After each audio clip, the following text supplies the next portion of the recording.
Apabila datang kematian menimpa seseorang, datanglah kiamat baginya. Itu yang disebut dengan kiamat kecil. Hakikatnya mati adalah perpindahan dari kehidupan di dunia ini menuju kehidupan di alam barzakh.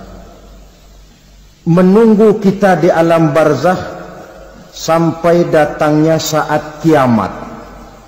Entah 10 tahun, entah 100 tahun, entah 1000 tahun, hanya Allah saja yang maha tahu. Adapun orang-orang beriman yang melakukan amal kebajikan dalam kehidupan di dunia ini, masa penantian yang lama di alam barzakh buat mereka sebentar saja. Tetapi bagi orang-orang kafir yang ingkar, yang tidak beriman kepada Allah, yang hidup di dunia cuma menumpuk-numpuk dosa, tentu penantian di alam barzakh akan merupakan waktu yang sangat lama. Bukankah dalam kehidupan kita waktu itu memang relatif? Contoh misalnya, bagi pemuda-pemudi yang sedang duduk asyik memadu cinta, waktu 4-5 jam saja rasanya cuma 4-5 menit. Tenggelam oleh keasikan. Tapi buat orang yang berbaring di rumah sakit, meratap di balik-balik apa itu tembok derita kata lagu,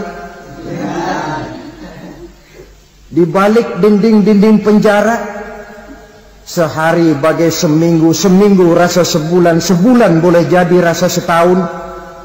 Penantian yang sangat lama. Kapan kiamat itu akan datang? Ini rahasia Allah. Jangankan kita yang orang awam, baginda Nabi sendiri tidak diberitahu oleh Allah kapan kiamat itu akan terjadi. Tetapi sungguh pun demikian, banyak hadis-hadis yang menjelaskan ciri atau tanda-tanda datangnya kiamat. Nah, kalau sudah bicara soal tanda kiamat itu ada 2. Pertama yang disebut alamatus sughra, tanda-tanda kecil. Ini waktunya masih ada tenggang. Ada yang dinamakan alamatul kubra, tanda-tanda besar. Artinya kiamat sudah diambang pintu. Apa tanda-tanda kecil dari datangnya hari kiamat itu? Misalnya kata Nabi, apabila ilmu sudah diangkat oleh Allah, artinya apabila ulama sudah banyak wafat, minat orang belajar agama berkurang, lalu kebodohan nampak merajalela di mana-mana, zina dikerjakan secara terbuka, minuman-minuman keras jadi kebanggaan, itu termasuk di antara tanda-tanda kecil terjadinya hari kiamat. Apalagi misalnya iza waladatil ammatu rabbataha, apabila budak sudah melahirkan tuan. Apa maksudnya? Ada yang mentafsirkan apabila anak sudah bisa membudaki orang tuanya. Orang tua yang melahirkan dia, yang membesarkan dia, demi setelah si anak besar jadi orang berpangkat, bertitel, berharta, berkedudukan, jadilah orang tua itu budaknya. Sehingga sering dibilang kalau orang tua kaya, anak jadi raja. Tapi kalau anak yang kaya, orang tua sering jadi budak. Apalagi munculnya fitnah yang bergelombang, timbul perang antara dua bangsa yang besar, waktu berjalan terasa sangat pendek sekali. Itu merupakan tanda di antara tanda-tanda kiamat. Termasuk di dalamnya sulit membedakan mana laki, mana perempuan. Kan kalau tanda-tanda kayak begini sekarang sudah banyak kita lihat kan. Ulama banyak wafat, penggantinya sulit. Zina dikerjakan berterang-terangan, minuman keras jadi kebanggaan. Banyak anak membudaki orang tuanya, sulit membedakan mana laki mana perempuan. Kadang-kadang dari belakang kita lihat perempuan bener, begitu kita colek nengok jenggotan.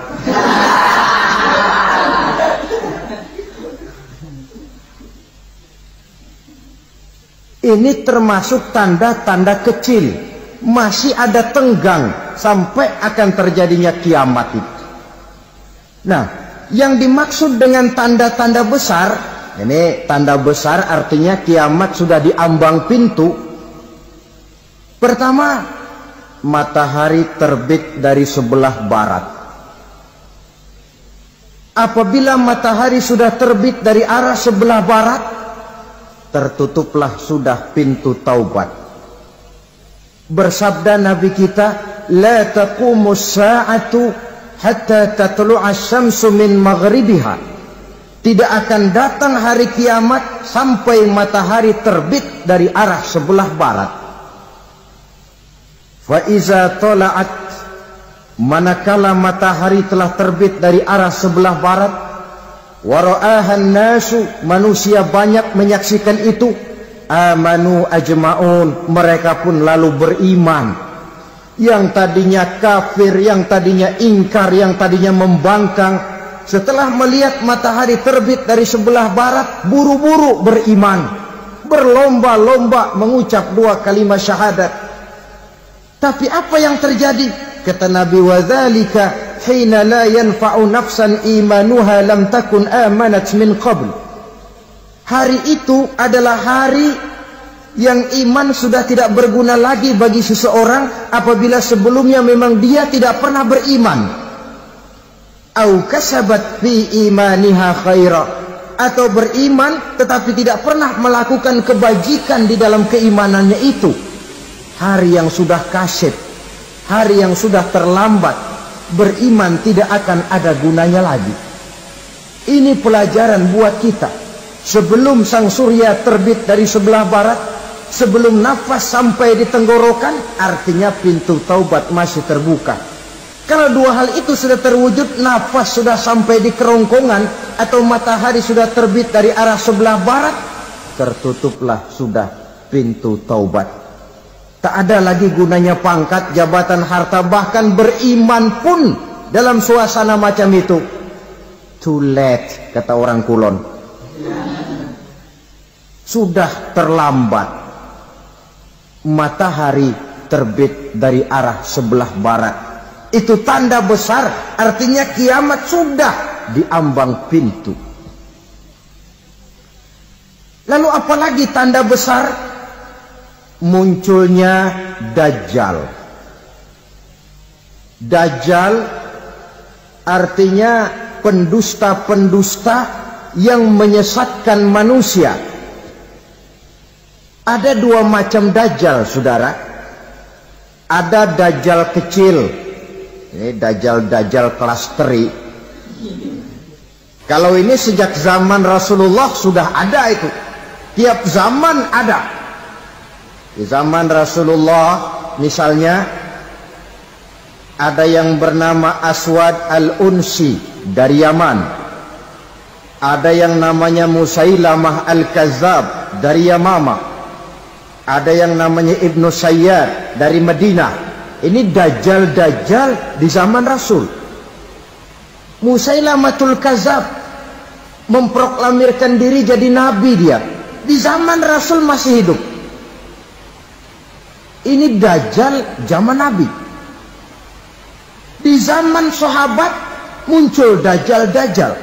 Di zaman kita sekarang ini Dajjal-Dajjal pun gentayangan. Dajjal-Dajjal kelas teri. Kerjanya mendustakan manusia, menyesatkan manusia, memalingkan manusia dari jalan yang benar dan diridhoi oleh Allah Subhanahu wa ta'ala. Adapun yang merupakan tanda besar dari datangnya kiamat, dajjal-dajjal kelas kakap, pembohong-pembohong besar yang menyesatkan masyarakat manusia berpaling dari jalan Allah mengikuti jalan mereka. Apa sih ciri dajjal itu? Kata Nabi dalam hadis Bukhari Muslim, innad dajjala, sesungguhnya yang namanya dajjal itu yakhruju, satu saat akan muncul mendekati hari kiamat.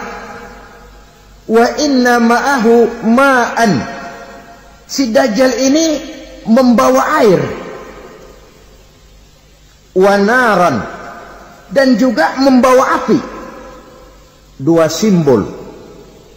Di tangan yang satu dia bawa air, di tangan yang satu dia bawa api. Wa ammal ladzi yarahu an-nasu ma'an fanarun. Adapun yang orang banyak lihat air, hakikatnya adalah api. Yang dilihat api, hakikatnya adalah air. Oleh sebab itu, kalau api yang ditawarkan, ambillah air. Kalau air yang ditawarkan, pilihlah api. Maksudnya apa ini? Ini bahasa simbol, saudara-saudara. Dajjal bicaranya seolah-olah untuk kepentingan manusia, menawarkan surga. Surga yang dia tawarkan hakikatnya neraka. Hai manusia, kalau kau mau bahagia, jangan dekat-dekat dengan agama. Sholat itu tidak efektif dan efisien, tidak produktif dari segi ekonomi itu. Menghadiri majelis taklim cuma buang-buang waktu. Tahajud, tasbih, tahlil, baca Quran, apa itu? Pekerjaan mubazir saja. Hidup ini cuma sekali, masa yang cuma sekali, manfaatkan dengan sebaik-baiknya. Mumpung, dibawanya sifat mumpung tetapi dalam pengertian yang sangat negatif. Bicaranya seolah-olah untuk kepentingan manusia, tetapi sebenarnya menjerumuskan manusia. Menawarkan air, tapi sebenarnya api. Menawarkan api, tapi hakikatnya air. Buat apa kamu sholat? Buat apa kamu bayar zakat? Buat apa kamu puasa? Surga yang dicanangkan dajjal, hakikatnya neraka. Neraka yang digambarkan dajjal, pada dasarnya adalah surga. Jadi memutarbalikkan fakta itu kerjaan dajjal. Yang hak jadi batil, yang batil dibilang hak, yang benar jadi salah, yang salah malah jadi benar. Tuntunan disuruh jadi tontonan, tontonan malah menjadi tuntunan. Itu pekerjaan dajjal profesinya. Zamannya Nabi Adam, dajjalnya kan iblis. Betul? Betul. Apa sih rayuan iblis itu? Allah setelah menciptakan Nabi Adam kan bilang, Adam, kau dan istrimu Hawa tinggal di surga ini. Seluruh fasilitas yang ada di surga persilahkan kau nikmati. Satu yang tidak boleh, jangan coba-coba dekati pohon khuldi. Dekat saja jangan, apalagi sampai memetiknya. Datang dajjal yang namanya iblis ini. Adam, kamu tahu nggak kenapa tidak boleh makan buah khuldi? Ya nggak tahu, pokoknya saya dilarang. Bodoh kamu Dam. Khuldun artinya kekal. Kalau kamu makan itu buah, kau akan kekal di surga buat selamanya. Allah tidak kepengen, maka dilarang kamu makan buah khuldi. Kalau kau ingin kekal di surga Adam, makan saja. Saya bicara begini ini untuk kepentingan kamu Adam. Ini kan ciri-ciri dajjal. Bicaranya sih seolah-olah untuk kepentingan Nabi Adam, hakikat sebenarnya menjerumuskan Nabi Adam supaya ingkar dan melanggar larangan dari Allah Subhanahu wa ta'ala. Jadi setelah muncul dajjal, timbul kekacauan-kekacauan di masyarakat. Banyak yang terpengaruh, terpedaya dan terpesona. Termasuk mereka yang memproklamirkan diri jadi nabi. Mereka yang memproklamirkan diri jadi rasul di zaman sesudah Rasulullah wafat, itu adalah dajjal-dajjal.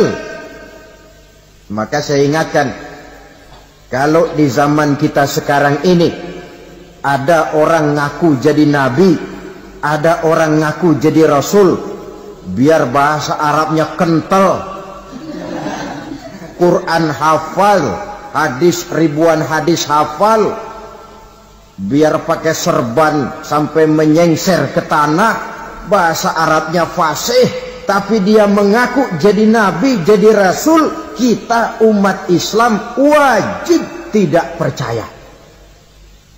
Wajib untuk tidak percaya. Itulah dajjal-dajjal zaman kita sekarang ini. Tidak mustahil mereka datang mempengaruhi orang-orang awam supaya berpaling dari Rasulullah, mengikuti mereka. Nah, di akhir zaman nanti, mendekati hari kiamat, Dajjal ini muncul, Dajjal kelas kakap, menyesatkan masyarakat manusia untuk berpaling dari Islam, mengikuti seruan mereka. Apalagi di antara datangnya kiamat itu, tanda yang besar itu, turunnya Nabiullah Isa Al-Masih, putra Maryam. Menurut berbagai hadis yang sahih, Nabi Isa Al-Masih nanti akan turun lagi. Tidak membawa risalah yang baru, tapi meluruskan risalah Islam ini yang telah banyak ditinggalkan oleh masyarakat. Bahkan ada hadis menjelaskan beliau akan membunuh Nabi, mematahkan kayu-kayu salib, lalu melaksanakan haji dan umrah mengikuti syariat Nabi Muhammad, bukan membawa agama baru. Menjadi semacam mujaddid, reformer, menyelamatkan manusia dari bisikan Dajjal. Bahkan ada riwayat yang menjelaskan bahwa Nabi Isa berhasil mengalahkan Dajjal, mengembalikan masyarakat manusia kembali kepada ajaran Islam yang datang dari Allah, dibawa oleh Rasulullah Sallallahu Alaihi Wasallam. Dengan kata lain, turunnya Nabi Isa bukan sebagai Nabi dan Rasul baru, tetapi mengikuti syariat Nabi kita Muhammad Sallallahu Alaihi Wasallam. Saudara hadirin, ibu-ibu hadirat yang saya hormati, kemudian apalagi di antara tanda-tanda besar akan datangnya kiamat itu? Keluarnya asap atau awan. Kata Nabi, inna min asratis sa'ah dukhanan yamla'u ma bainal masyriqi wal maghrib. Di antara tanda-tanda kiamat, munculnya awan atau asap yang memenuhi antara langit dan bumi. Ini pun diperkuat dalam surah Ad-Dukhan ayat 10. Fartaqib yauma ta'tis sama' bidukhanin mubin fayughshan nas hadza azabun alim. Bagi orang-orang yang beriman, mereka biasa-biasa saja. Tapi bagi orang kufur, datangnya asap dan awan ini merupakan azab yang kelewat pedih. Barangkali sedikit mendekati gambaran tentang azab yang pedih ini, saya ingatkan alam pikiran kita kepada peristiwa yang belum lama terjadi. Pernah dengar berita bocornya reaktor nuklir di Chernobyl, Uni Soviet? Pernah dengar? Nah.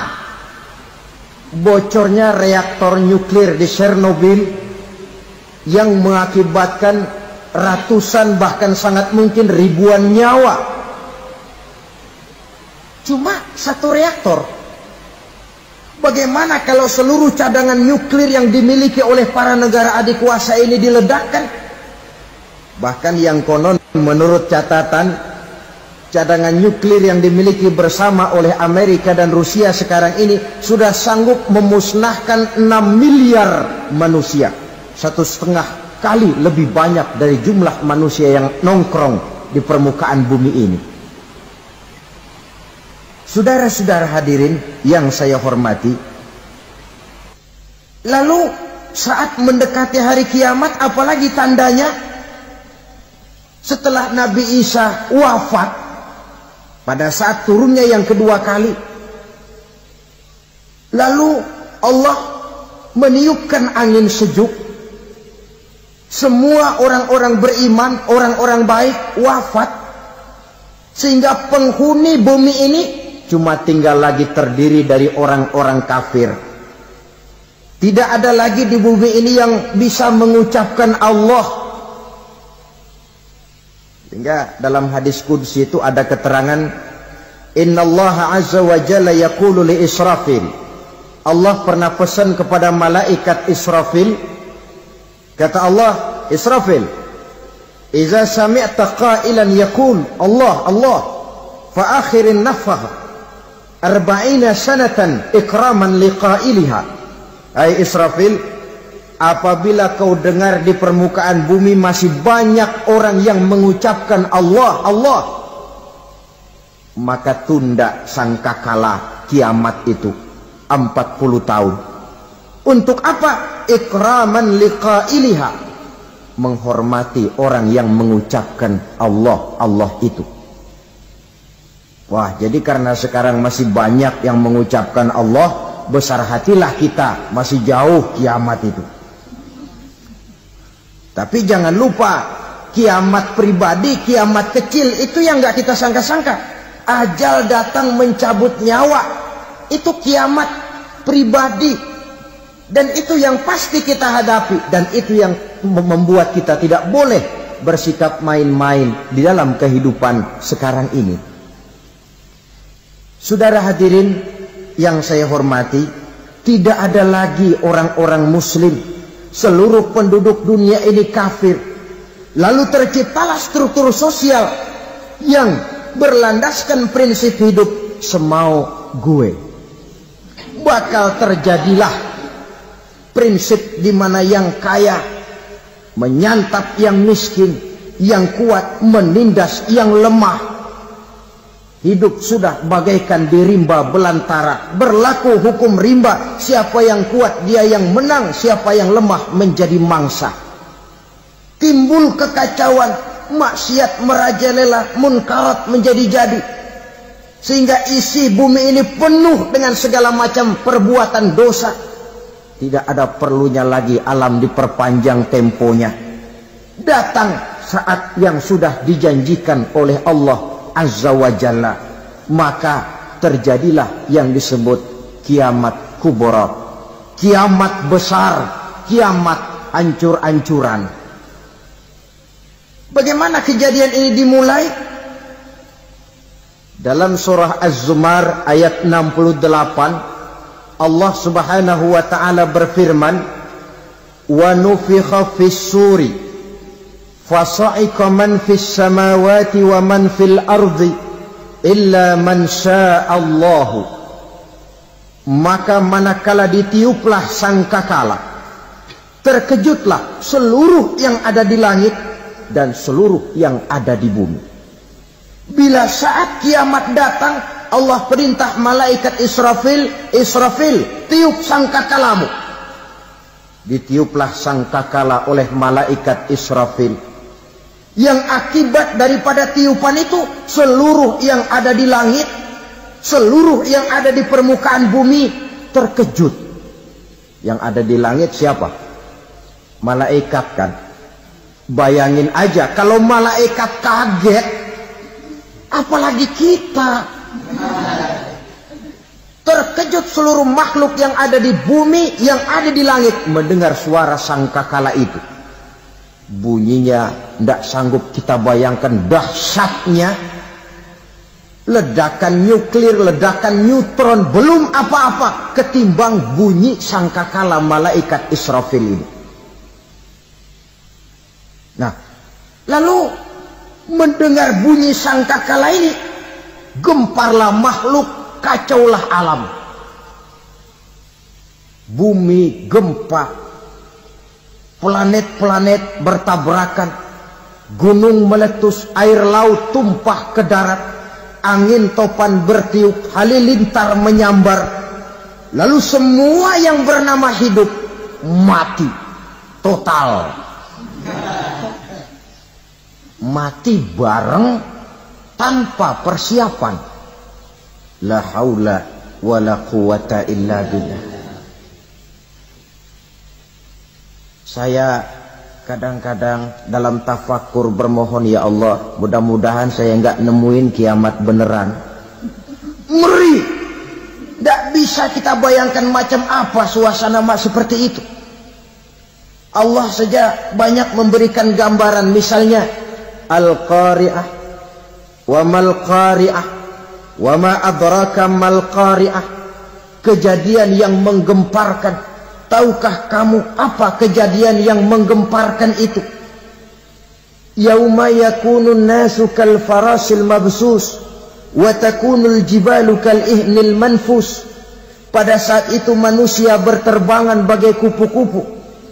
Gunung berterbangan seperti kapas ditiup angin. Gunung saja macam kapas, konon lagi manusia. Kematian total, mulai semut sampai gajah mati, jin mati, iblis mati, malaikat mati. Malaikat saja mati.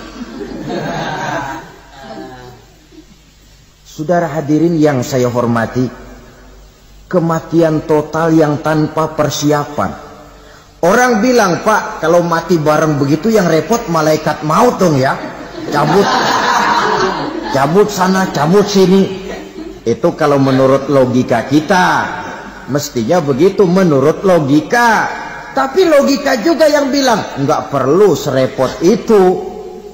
Sebab untuk mematikan listrik di wilayah DKI, di wilayah Jakarta, nggak perlu tiap rumah didatengin matiin, ya lama. Cukup dari kantor pusatnya saja PLN, tekan satu tombol, gelaplah seluruh Jakarta. Saudara hadirin yang saya hormati, kematian total. Lalu setelah kematian total, planet-planet juga mati, dalam arti tidak bergerak dan beredar. Angin mati, dalam arti tidak bertiup. Air mati, dalam arti tidak ada riak gelombang. Pokoknya semua mati. Kullu nafsin za'iqatul maut. Semua yang bernafas mati. Dalam ayat lain, kullu man 'alaiha fan. Semua yang ada di permukaan bumi fana. Yang kekal cuma Allah Subhanahu wa ta'ala. Yang paling belakang mati malaikat maut dan malaikat Israfil. Tapi mati juga sesuai dengan janji Allah. Menurut hadis Bukhari Muslim dari Abi Hurairah, masa tenggang waktu antara kematian total pada tiupan sangkakala pertama dengan proses kebangkitan pada tiupan sangkakala kedua 40 lamanya. Tidak dijelaskan oleh Abi Hurairah 40 jam, apa 40 hari, apa 40 tahun. Hadis-hadis cuma menyebutkan 40 saja. Sunyi alam, yang tinggal cuma Allah saja lagi. Ketika itu Allah berseru-seru, katanya, limanil mulkul yauma. Siapa para penguasa hari ini? Mana itu raja-raja dan penguasa yang dulu mengaku jadi Tuhan? Fir'aun. Mana Fir'aun sekarang? Yang dulu jadi raja, merasa berhasil, sombong, lalu tidak mau turun-turun dari kekuasaannya, sampai kepada puncak kekurang ajarannya mengangkat diri jadi Tuhan. Mana itu Fir'aun? Namrus. Mana sekarang Namrus? La ilaha illa ana. Ternyata tidak ada Tuhan lain selain daripada aku, kata Allah. Proses kemudian, saudara-saudara, turunlah hujan dari langit. 40 lamanya hujan itu. Tidak jelas juga 40 jam apa 40 hari. Setelah air turun membasahi, datanglah tiupan sangkakala yang kedua. Semua yang bernama mati bangkit dari kuburnya masing-masing. Ini yang disebut yaumul ba'thi, hari kebangkitan. Allahu Akbar. Pada saat kita bangkit dari kubur kita masing-masing, kumpul di padang mahsyar namanya. Bayangin aja, saya sendiri nggak sanggup bayangin. Manusia sejak zaman Adam sampai zaman kiamat kumpul bareng di tempat sama. Berapa banyaknya itu?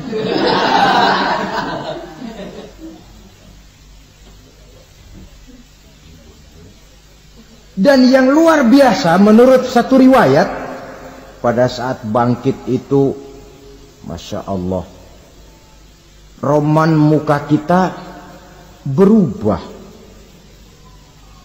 disesuaikan dengan amalan kita waktu di dunia ini. Barang siapa yang waktu di dunia amalannya itu amalan tikus, di akhirat nanti dia bangkit dari kubur, mukanya seperti muka tikus. Gagah betul badannya, tapi mukanya seperti tikus. Kenapa? Amalannya waktu di dunia seperti amalan tikus. Apa amalan tikus itu? Suka ngegeragoti barang yang sudah disimpan rapi-rapi. Orang sudah simpan uang rapi-rapi, simpan perhiasan rapi-rapi, digeragoti oleh tikus. Maling-maling, pencoleng-pencoleng, koruptor-koruptor, itu nanti di akhirat nanti kita lihat mukanya seperti muka tikus. Oh ini waktu di dunia suka nyolong, mukanya seperti muka tikus. Barang siapa yang waktu di dunia ini amalannya itu amalan macan, dia akan bangkit nanti mukanya seperti muka macan. Apa amalan macan? Macan itu amalannya menang-menangan. Orang yang mau menang saja nggak mau mengalah. Coba lihat di hutan, kenal hutan nggak? Di hutan, raja hutan di mana-mana pasti macan, betul kan? Betul. Padahal hutan belum pernah bikin pemilihan umum. Tapi macan tidak peduli ada pemilihan umum apa tidak, pokok saya raja. Sebab apa? Macan jadi raja itu bukan karena benar, tapi karena kuat jadi raja. Setelah dia jadi raja, rakyat hutan yang mesti dilindungi malah dimakan oleh raja macan. Kambing rakyat hutan dimakan oleh macan. Ayam rakyat hutan dimakan oleh macan. Itu nanti kita lihat di akhirat itu mukanya seperti muka macan, gagah betul.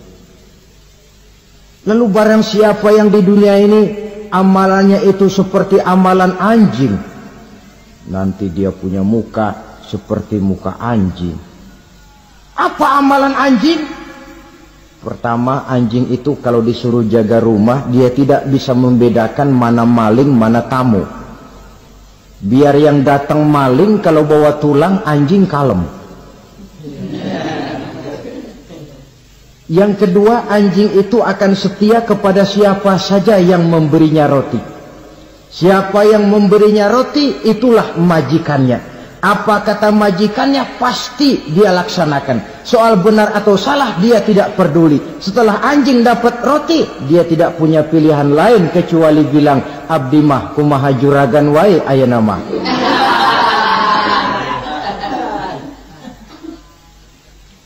Saudara hadirin yang saya hormati, berkumpul di padang mahsyar, tiap orang sibuk dengan persoalannya masing-masing.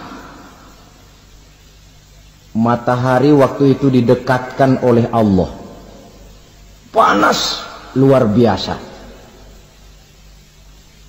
Ada yang saking panasnya itu mencucurkan peluh keringat sampai sebatas mata kakinya. Ada yang keringatnya sampai sedengkulnya. Ada yang keringatnya sampai sepusatnya, ada yang keringatnya mengalir sampai sebahunya, ada yang kelelap oleh keringatnya sendiri, sementara orang di sampingnya nggak apa-apa. Bergantung lagi amalan dia waktu di dunia ini. Saudara-saudara, sebagian orang dalam kepanikan padang mahsyar berombong-rombong datang mereka menghadap Nabi Adam. Ya Adam, anta abal bashar. Hai Adam, Tuhan adalah bapak moyang manusia. Kami sebentar lagi akan disidang, dimintakan pertanggungan jawab. Tolonglah kami, hai Adam. Kata Nabi Adam, jangankan nolongin sampean, saya sendiri tanggung jawab di hadapan Allah ketika dulu tidak boleh makan khuldi, saya serobot. Sudahlah, urus diri masing-masing saja, nafsi. Begitu kata Nabi Nuh, begitu kata Nabi Ibrahim. Tiap orang bertanggung jawab sendiri-sendiri. Ketika itulah saudara-saudara, nikmatnya menjadi umat Nabi besar Muhammad sallallahu alaihi wasallam. Sebab apa? Walaupun menurut abjad kita ini umat paling belakang, kan paling belakang kita ini toh, karena Nabi Muhammad adalah Nabi akhir, tapi akan dihisap lebih dulu, lewat di atas sirat lebih dulu, masuk surga lebih dahulu ketimbang umat-umat belakangan. Ketika Rasul mendekati ajal, beliau tanyakan itu kepada malaikat Jibril. Malaikat Jibril berkata, Muhammad jangan khawatir, Allah sudah berjanji, inni haramtul jannata ala sairil anbiya hatta tadkhulaha anta wa haramtuha ala sairil umami hatta tadkhulaha ummatuka. Surga aku haramkan buat seluruh nabi kecuali kalau engkau Muhammad sudah masuk ke dalamnya, dan surga aku haramkan buat seluruh umat kecuali kalau umatmu Muhammad sudah masuk ke dalamnya. Logikanya, walaupun menurut abjad kita umat paling belakang, bakal dihisap paling dulu, lewat di atas sirat paling dulu, masuk surga paling dulu, kalau mampir ke neraka juga paling dulu. Ya resiko. Jangan mau enaknya aja paling dulu. Saudara hadirin yang saya hormati, setelah masa kebangkitan itu jangan dikira begitu bangkit langsung diperiksa.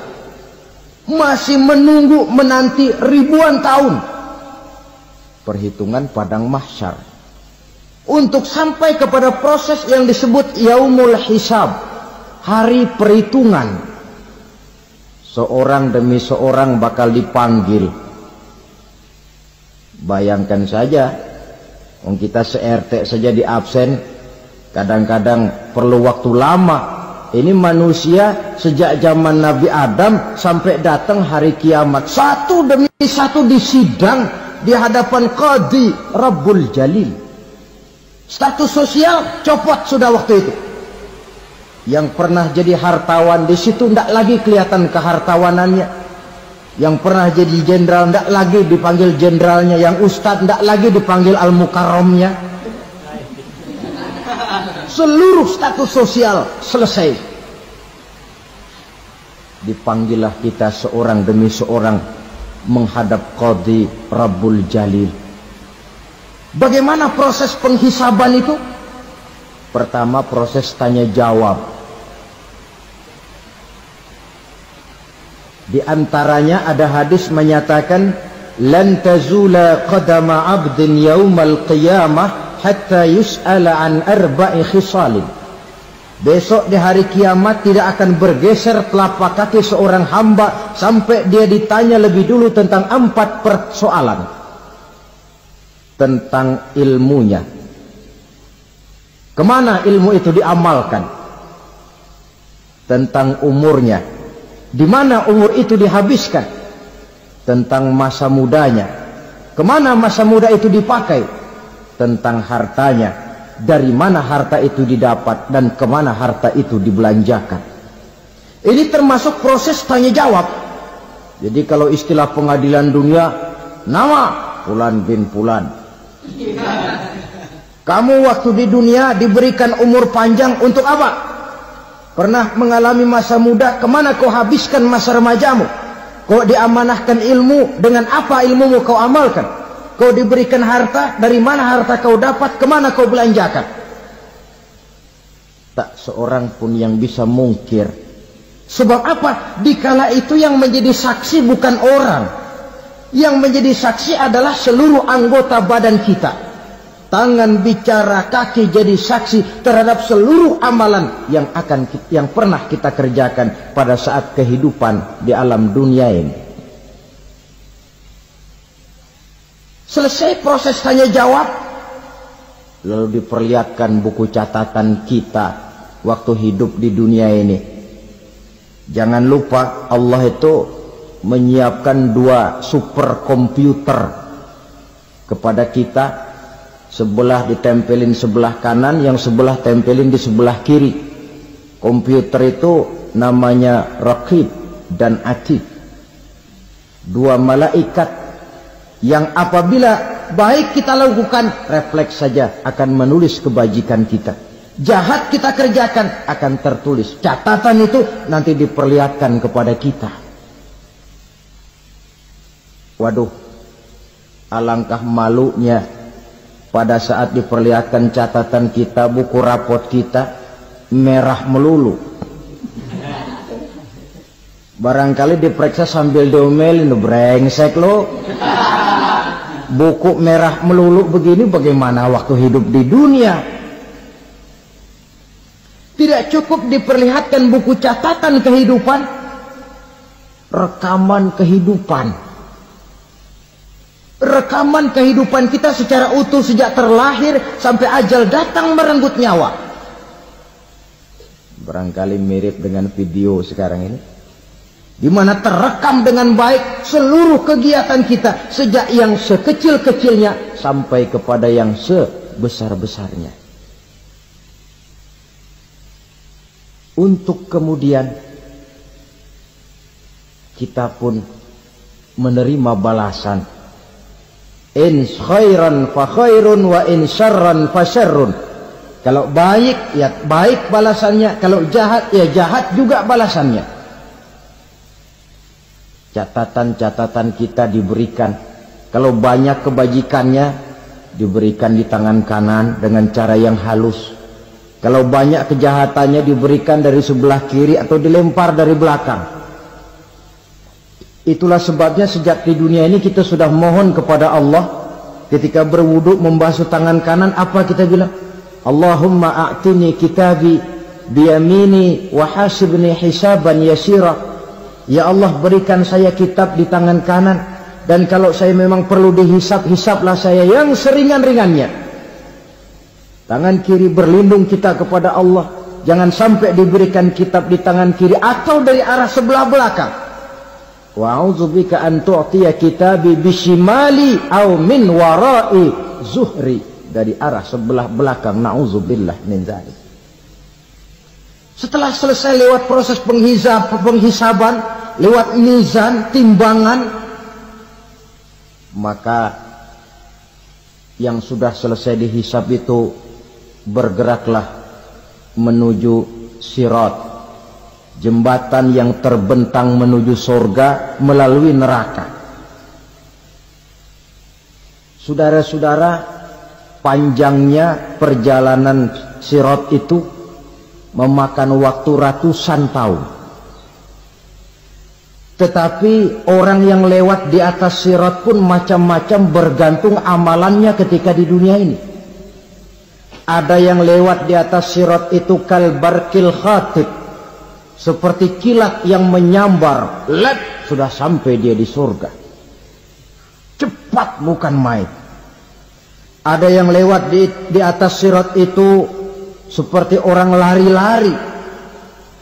Ada yang lewat di atas sirat itu seperti orang jalan biasa.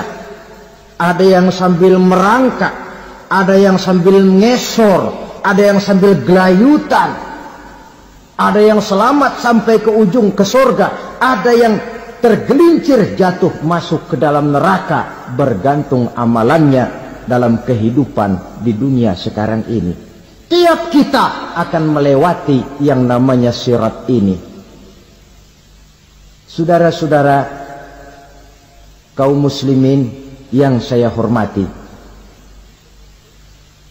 dengan demikian mereka yang selamat melalui sirat sampai ke terminal akhir surga, mereka yang ketika dihisab ternyata banyak kejahatannya daripada kebaikannya, mereka singgah di dalam neraka. Nah, adapun orang-orang yang beriman menurut ayat Quran dan hadis Nabi itu nanti ada bermacam-macam. Ada orang beriman itu yang dimasukkan surga. Ada orang beriman itu yang dimasukkan ke dalam surga. Ada orang beriman itu yang disebut penduduk surga. Kenapa lain-lain, Pak? Karena waktu di dunia amalannya juga lain-lain. Ada orang beriman yang masuk surga. Ini paling murah tiketnya. Mau masuk surga? Kata Nabi begini, ma min abdin qala la ilaha illallah thumma mata ala dhalik illa dakhala al-jannah. Kalau seorang hamba sudah mengucap dua kalimat syahadat, dia yakin dengan kebenaran kalimat itu sampai matinya, orang itu akan masuk surga. Abi Dzar yang waktu itu diajak bicara heran, ya Rasul kok gampang betul? Iya, walaupun orang itu mencuri, iya, walaupun orang itu berzina, iya. Biar dia mencuri, biar dia berzina, kalau dia sudah mengucap dua kalimat syahadat, dia yakin dengan kebenaran kalimat itu sampai matinya, itu orang akan masuk surga. Jadi masuk surga cukup dua kalimat syahadat, yakin sampai mati, masuk surga. Itu perkara masuk. Tapi kalau pertanyaannya diterusin, masuknya kapan, Pak? Nah, ini lain lagi urusannya. Sebab ada yang masuknya itu langsung, ada yang mampir dulu. Di sana tempat cuma dua, kalau tidak surga, neraka. Mau ke surga tapi mampir dulu, yang mampirnya jelas di neraka. Kenapa? Dalam hadis qudsi ada riwayat, nanti itu di akhirat, setelah Allah selesai mengatur penduduk surga masuk surga, yang neraka masuk neraka, Allah berkata kepada malaikat Malik, malaikat Malik, labaik ya Allah, itu bajingan-bajingan tengik, manusia-manusia durjana yang waktu di dunia tidak mau sujud, jauh dari ulama, gemar melakukan yang munkarat dan maksiat, hidup di tengah masyarakat selalu jadi bibit keonaran, kufur, sudah masuk neraka semua. Sudah ya Allah. Nah, kalau sudah, coba sekarang kamu masuk, Malik. Saya, iya, masuk neraka. Mau apa ya Allah? Kata Allah, akhriju minan nar man kana fi qalbihi misqala habatin min khardalin min iman. Kau masuk neraka, cari di dalam neraka orang-orang yang ada imannya walaupun kecil sebesar biji zarah, angkat mereka keluar. Masuk malaikat Malik ke neraka, cari orang yang ada imannya, korek-korek. Ya repot, udah pada gosong. Yang ada imannya diangkat ke atas, yang ada imannya diangkat ke atas, lalu dimandikan di Nahrul Hayat, namanya sungai kehidupan di akhirat nanti. Cakep lagi rupanya, bersih lagi wajahnya, apel di hadapan Allah. Kata Allah, bagaimana mas? Kapok nggak sampean? Kapok ya Allah. Nah, kalau kapok, idhab fadkhulil jannah, pergi masuk surga sana. Berangkat mereka ke surga, ketemu sama teman-temannya yang udah sampai lebih dulu, yang nggak pakai mampir lagi. Terjadi dialog. Kata teman-temannya yang udah pada nyampe duluan, mas, iya, emang baru sampai? Saya baru sampai. Memang mampir di mana dulu, Mas? Kita sudah lama sampai di surga. Saudara buka surah Al-Muddatsir ayat 34-35. Ma salakakum fis saqar? Kenapa kamu mampir di neraka Saqar? Qalu lam naku minal musallin. Mereka menjawab, kami mampir di neraka Saqar, Mas, gara-gara dulunya kami waktu di dunia tidak pernah sholat. Tidak pernah sholat? Tidak pernah. Kan rumahnya dekat masjid, cuma dekat doang, Mas. Sholat mah enggak saya. Enggak pernah ngasih makan fakir miskin, enggak pernah hadir di majelis taklim, pendeknya enggak pernah melakukan kebajikan, maka saya pun mampir di neraka Saqar. Untung betul saya punya iman, Mas, sedikit. Waktu hidup di dunia dulu saya pernah mengucap 2 kalimat syahadat. Sekali-kalinya waktu mau kawin. Masya Allah. Untung saja kawin. Kalau nggak kawin polos.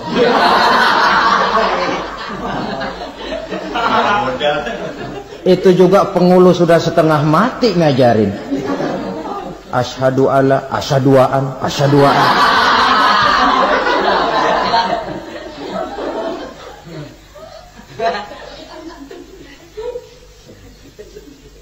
Ini namanya masuk surga, ada mampir dulu. Ada pula orang mukmin itu yang dimasukkan surga. Namanya dimasukkan kan terima beres. Saya masuk ke rumah, jalan sendiri, cari tempat sendiri. Saya dimasukkan ke dalam rumah, terima beres, pokok ada di dalam, itu dimasukkan namanya. Nggak pakai mampir.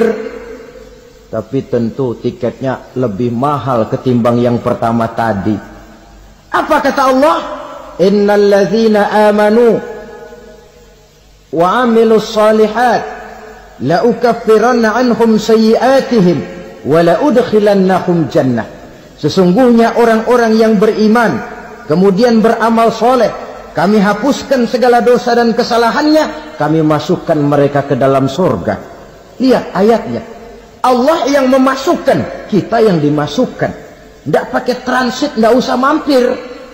Cuma tidak cukup syahadat, tidak cukup amanu, tapi diiringi dengan wa'amilus salih.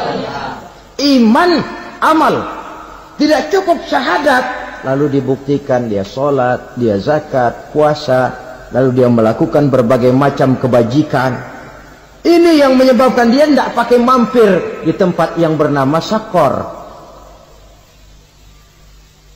Lalu ada pula orang mukmin itu yang disebut penduduk surga. Wah, ini sudah VIP ini.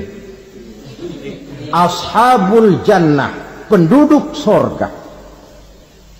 Siapa mereka? Kata Allah, innal ladzina amanu summa istaqamu fala khaufun 'alaihim wala hum yahzanun ulaika ashabul jannah hum fiha khalidun. Sesungguhnya orang-orang yang beriman lalu istiqamah, tetap dalam melaksanakan perintah Allah, tidak goyah, tidak labil tapi stabil, istiqamah, mereka tidak takut dan tidak bersedih hati. Merekalah penduduk surga. Iman, istiqamah. Tidak punya duit, sembahyang. Banyak duit, sembahyang. Miskin, sembahyang. Kaya, tetap sembahyang. Istiqomah. Kadang orang kalau susah rajin ke masjid, banyak duitnya ngelihat masjid melengos. Itu yang dibilang waktu miskin hamba Allah, setelah kaya jadi hamba harta. Bergeser, tidak ada nilai istiqomahnya. Saudara-saudara, dengan begitu penduduk neraka itu dua. Ada penduduk permanen, ada penduduk yang semi permanen. Yang semi permanen orang-orang beriman yang mempunyai dosa besar. Mereka masuk ke neraka untuk menerima azab sesuai dengan dosanya. Bila selesai masa azab itu, mereka akan diangkat untuk ditempatkan kembali ke dalam surganya Allah Subhanahu wa ta'ala. Nah, dikala itulah saudara-saudara, ada yang disebut syafaat dari Rasulullah Sallallahu Alaihi Wasallam. Tapi tentu jangan lupa syafaat ini ibarat kain menambal dia. Kita punya kain bolong-bolong sedikit, syafaat yang menambal. Sholat kita ada kurang dikit, sedekah kita ada campur riak dikit, amalan kita ada tidak karena Allah dikit, kita berharap syafaat. Jadi biarlah kain masih bolong-bolong, yang penting punya kain. Tapi kalau kainnya tidak ada, yang ditambal apanya? Sholat tidak, puasa tidak, zakat tidak, berharap syafaat saja. Ya, terlalu berlebihan itu. Saudara hadirin yang saya hormati, apabila selesai proses penghisaban, proses penghitungan, maka dikala itulah manusia terbagi dalam dua kelompok besar. Fariqun fil jannah wa fariqun fis sa'ir. Sekelompok orang-orang beruntung yang masuk ke dalam surga, dan sekelompok lagi masuk ke dalam neraka. Akan memakan waktu untuk menceritakan sifat surga dan neraka, tapi insya Allah pada kesempatan pertemuan lain saya sampaikan. Namun sebagai gambaran umum cukuplah saya sampaikan sebuah hadis qudsi. Allah jelaskan, a'dadtu li'ibadiyas salihin ma la aynun ra'at wa la uzunun sami'at wa la khatara fi qalbil bashar. Aku sediakan buat hamba-hambaku yang soleh, yang tidak pernah terlihat oleh mata, tidak pernah terdengar oleh telinga, dan belum pernah terdetik dalam hati manusia. Jadi kenikmatan surga belum pernah dilihat mata, belum pernah didengar telinga, belum pernah terdetik dalam hati. Pedihnya azab neraka belum pernah terlihat mata, belum pernah terdengar telinga, belum pernah terdetik dalam hati. Saudara hadirin yang saya hormati, oleh karena itu sebagai uraian akhir daripada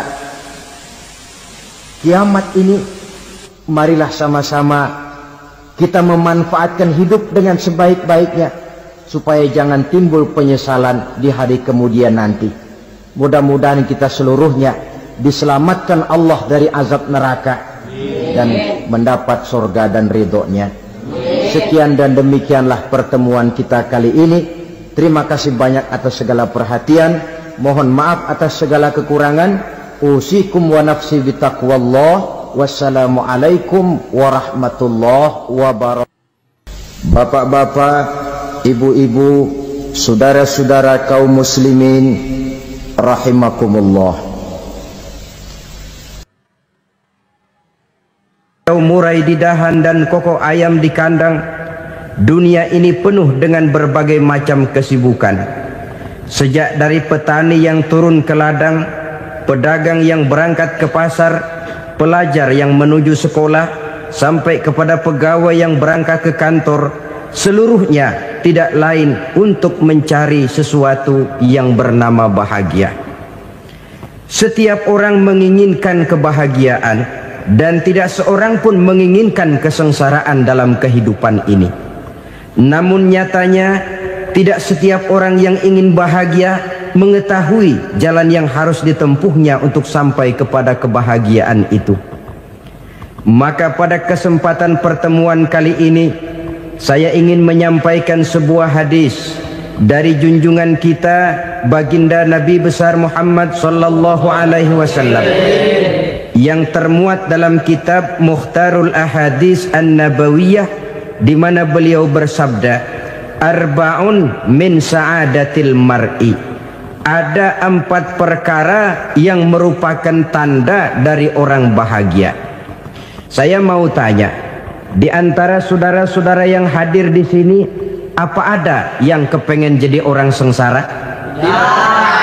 Seluruhnya tentu ingin mendapatkan kebahagiaan. Maka menurut resep dari Nabi kita, tanda orang bahagia itu 4. Jadi kalau saudara ingin bahagia, harus mempunyai 4 perkara ini. Yang pertama, orang bahagia itu kata Nabi, darun wasi'un. Punya rumah biar bagus asal gede. Enak ngaturnya. Daripada sudah punya rumah kecil, adanya di pinggir kali, gubuk, kalau hujan bocor, miring lagi, kiamat. Loh, kalau gitu Islam materialis dong. Hadis ini boleh diartikan dengan makna hakiki, arti yang sebenarnya. Boleh diartikan dengan makna majazi, arti kiasan. Kalau dia diartikan dengan arti kias, maka yang dimaksud darun wasi'un ay qalbun wasi'un. Rumah yang luas tidak lain daripada hati yang lapang.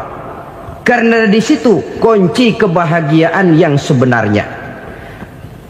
Walaupun kita cuma tinggal di petak berukuran 2 kali 3 meter, kalau hati kita luas rasanya rumah itu. Tapi biar rumah kita halamannya saja puluhan ribu hektar, ada kolam renangnya, kamar tidurnya tidak lagi terhitung. Kalau hati yang menempati rumah itu sempit, maka akan terasa sempit jugalah rumah itu.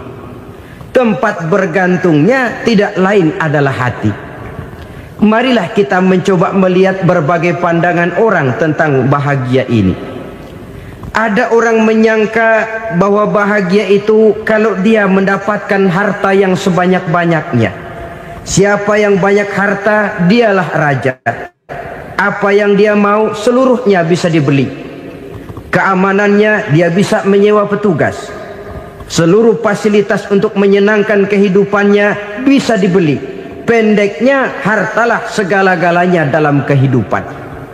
Sampai ada pepatah mengatakan, innad darahima fil amakini kulliha taksur rijala mahabatan wa jalala. Sesungguhnya harta, dinar, dirham, uang di mana-mana selalu bikin hebat orang yang memilikinya. Coba lihat, orang yang punya duit sama yang enggak punya duit, jangan gaya hidupnya, gaya jalannya aja lain.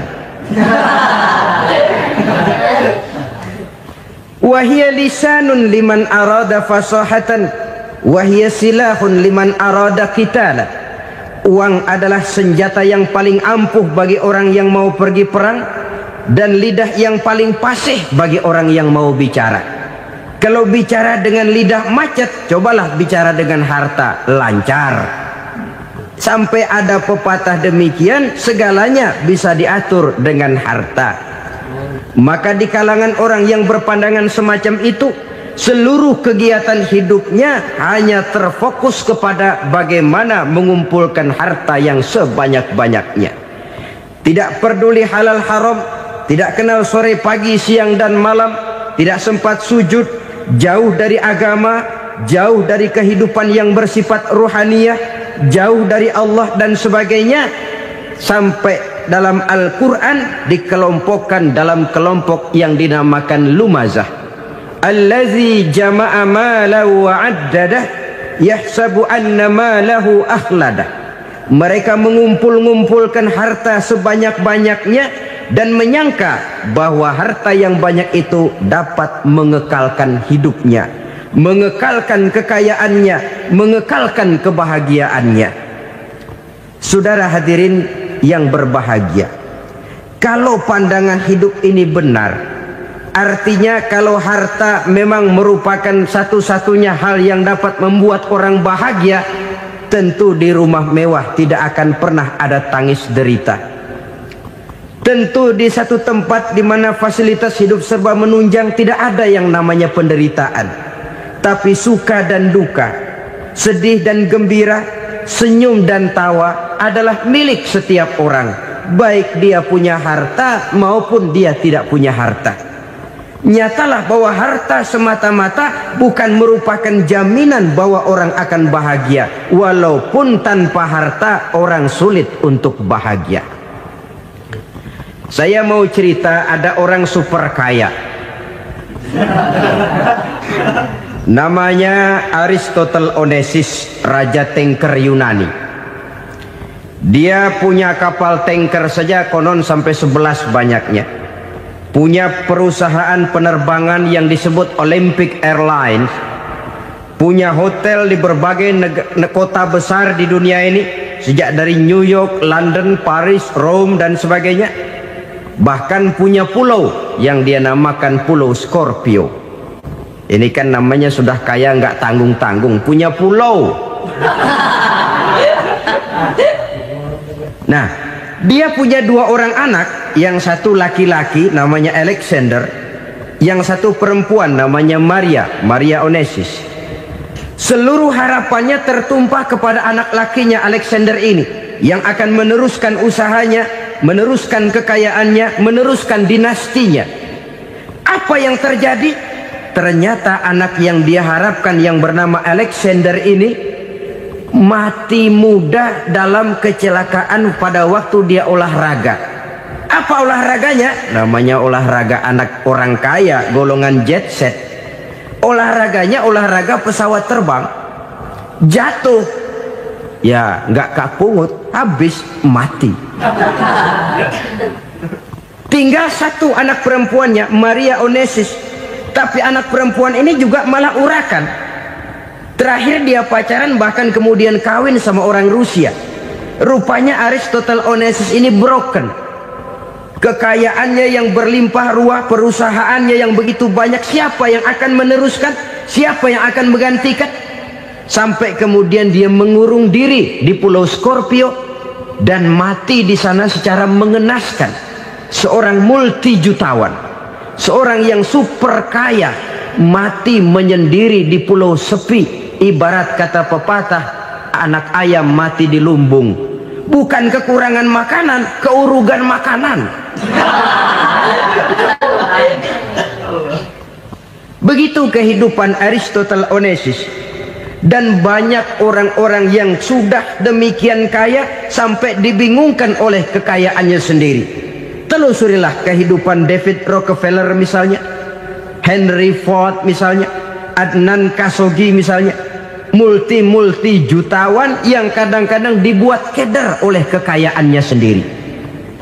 Pantas ketika Imam Ali ditawarkan orang, "Ya Ali, kalau kepadamu disuruh pilih ilmu atau harta, kau pilih mana?" Ya jelas pilih ilmu dong. Kenapa? Pertama, ilmu kalau kita berikan kepada orang lain tambah. Tapi harta kalau kita berikan kepada orang lain kurang. Saudara punya uang 10.000, dibagi orang 5.000, jelas uang saudara berkurang. Tapi saudara punya ilmu, diberikan kepada orang lain bisa, saudara pun makin mantep. Tidak lantas jadi bodoh karena ngajarin orang. Saudara bisa Fatihah lalu mengajarkan orang Fatihah, orang bisa, saudara pun makin hafal. Tidak lantas setelah diajarin orang ilmunya hilang. Begitu datang dia minta orang, "Tolong ajarin saya Fatihah," udah habis, nggak ada.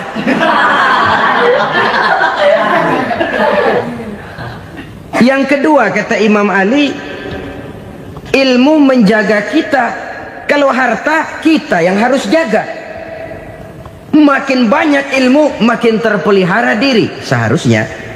Tetapi makin banyak harta makin bingung kita jaganya. Sampai kadang-kadang kalau perlu seluruh keliling rumah dipasangi alarm. Belum cukup disewakan anjing besar-besar, pasang di depan pintu, awas anjing galak. Masih belum cukup juga cari centeng tukang-tukang kepruk jaga rumah. Masih terasa belum aman, padahal rumahnya dikelilingi tembok besar. Di balik tembok ada pintu-pintunya tebal. Di balik pintu itu terbuka masuk kamar, kamar pun ada pintunya, pintunya pun kuat. Masuk ke dalam kamar ada lemari, lemarinya pun pintunya kuat, dikunci, kuncinya pun kuat.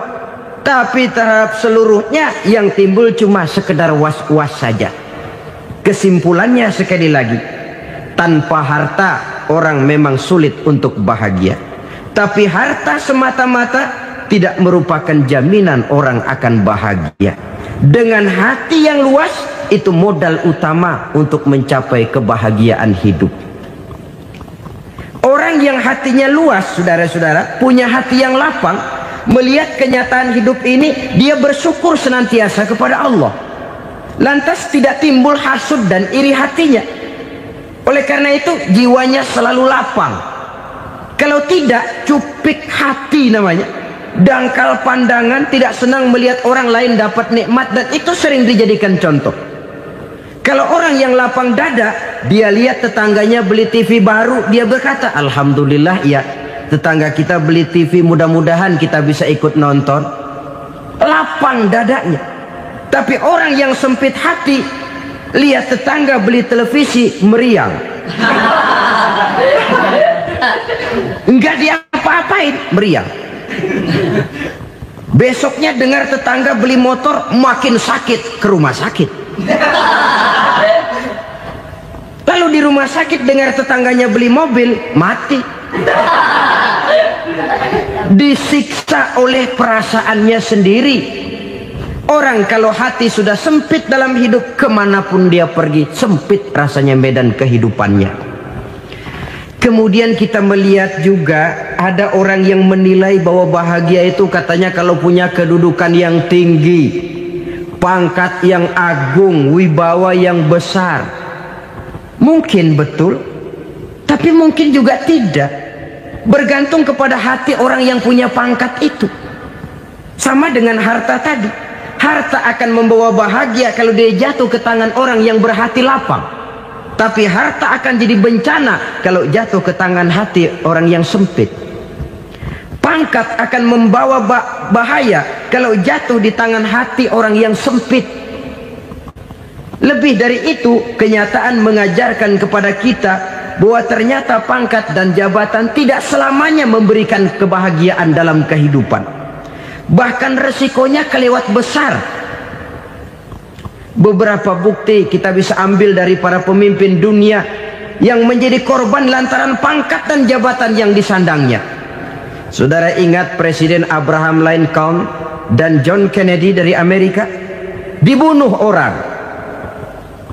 Park Chung-hee dari Korea Selatan, Ziaur Rahman dari Bangladesh, Anwar Sadat dari Mesir, terakhir Indira Gandhi dari India, menjadi korban dari pangkat dan jabatan yang disandangnya dari orang-orang yang tidak senang dia memegang jabatan itu. Dia akan mudah mengundang bencana. Sehingga pantas kalau seorang presiden terkemuka Amerika, Harry Truman namanya, dia mengatakan jabatan presiden itu, kata dia, seperti orang nunggang macan, naik macan. Harus kita taiki, kalau enggak dia bakal nerekam kita, ngeri katanya. Adapun orang yang hatinya lapang, kalau dia menerima pangkat dan jabatan, dianggapnya itu satu kesempatan untuk berbuat baik. Tapi orang yang berhati sempit, menerima pangkat dan jabatan, bukan kadang-kadang menerima, malah berusaha setengah mati mencapai dengan segala cara. Kalau perlu jilat atas, jilat atas. Jadi golongan sumuhun dawu. Jadi kelompok kulon nuwun, yes sir, yang kerjanya cuma oke bos. Kalau perlu jilat atas, jilat atas. Kalau perlu injak yang bawah, injak yang bawah. Perlu sikut kiri kanan, sikut kiri kanan. Yang penting pangkat dapat, jabatan dapat.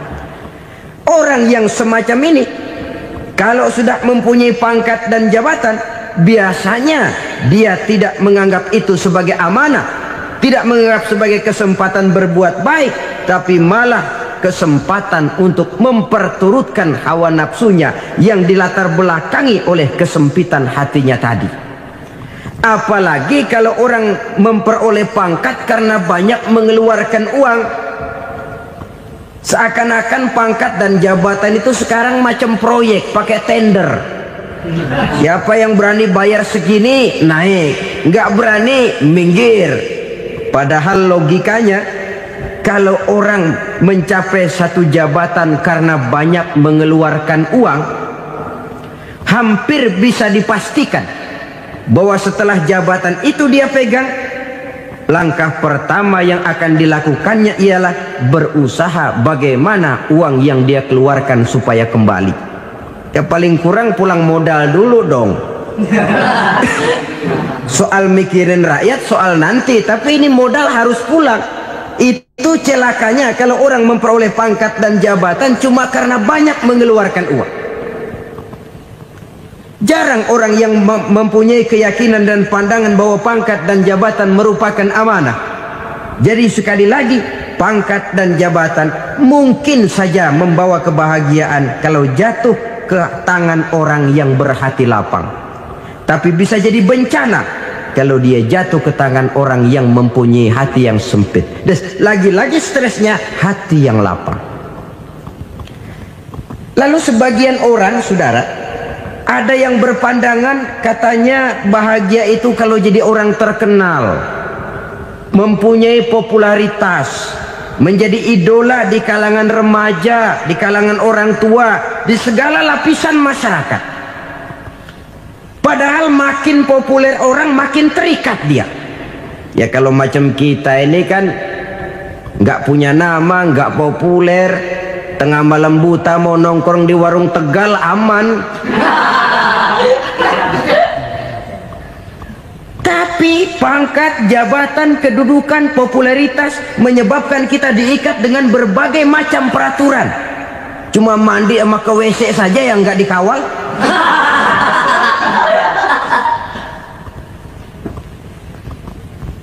Benarkah popularitas, ketenaran membawa kebahagiaan?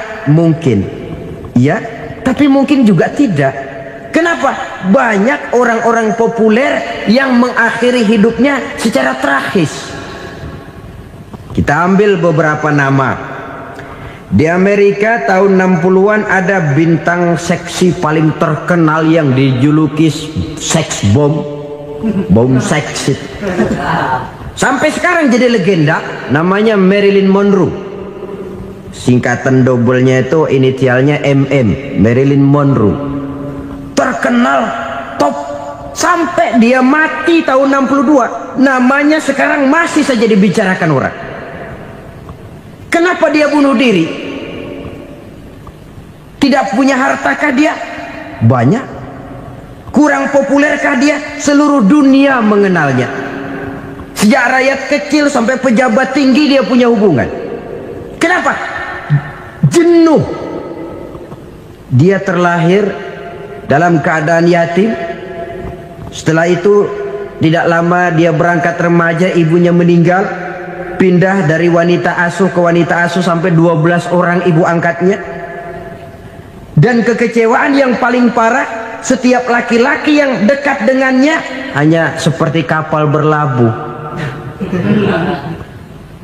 Datang dan pergi silih berganti. Padahal dia merindukan seseorang yang bisa melindungi hidupnya. Dia rindukan itu dan dia tidak pernah menemukan.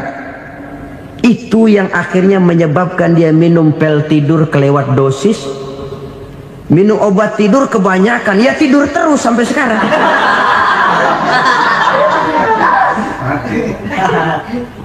Dia mengakui, saya telah memiliki ketenaran, tapi saya tidak pernah hidup dalam ketenaran itu. Saya pandai main sandiwara, tapi saya ingin hidup dalam alam yang real sebagaimana umumnya orang. Itu yang dia rindukan. Menyusul jejak yang namanya Marilyn Monroe ini, Billie Holiday, saudara kenal tentu, di rumah sakit dirawat. Dia juga minum obat overdosis, mati lagi. Jimi Hendrix minum obat tidur overdosis kelewat batas, mati lagi. Lalu yang menghanyutkan diri di danau, Janis Joplin dan Brian Jones. Ini orang-orang populer, orang-orang terkemuka yang mengakhiri hidup secara tragis, bukan karena tidak terkenal, mungkin karena sudah saking terkenalnya. Contoh paling belakangan, Bruce Lee. Wah, ini tukang-tukang keprok tentu kenal siapa dia. Sampai sekarang pun tabir kematiannya masih merupakan misteri. Dan yang masih hidup juga menunjukkan gejala yang aneh. Michael Jackson, rumahnya di Beverly Hills itu dijaga sedemikian rupa, dan dia selalu curiga kepada setiap makanan. Harus steril, bersih dari segala macam kimia. Kemana dia pergi, itu tukang-tukang keprok sudah selalu menjaga dan mengawal. Dan dia seakan takut menunjukkan mukanya yang asli. Hingga kalau tampil ke tengah di luar show, dia kadang memakai pakaian yang tidak menunjukkan dia yang sebenarnya. takut dikenali orang. Ternyata popularitas sering jadi momok yang meracuni kehidupan manusia. Oleh karena itu, benarlah junjungan kita pada saat beliau mengajarkan orang akan bahagia kalau dia mempunyai hati yang lapang. Nah, sekarang masalahnya untuk mendapatkan hati yang lapang caranya bagaimana? Kita kembali kepada konsep Quran. Allah mengajarkan, ala inna bi dzikrillahi tatmainnul qulub. Ketahuilah bahwa dengan banyak mengingat Allah, hati akan tenang, jiwa akan lapang. Dengan kata lain, dekat dengan agama, merasakan kehadiran Allah dekat dalam hidup. Itu muara pertama untuk mencapai hati yang lapang. Ala inna bi dzikrillahi tatmainnul qulub. Jangan macam orang sekarang ingin mendapatkan ketenangan lalu tapak di puncak gunung, di gua-gua, di tempat sepi. Iyalah kalau nggak ada ular. Kalau tergigit ular berbisa, ketenangan belum, mati jelas itu. Islam positif untuk mendapatkan ketenangan. Ala inna bi dzikrillahi tatmainnul qulubi.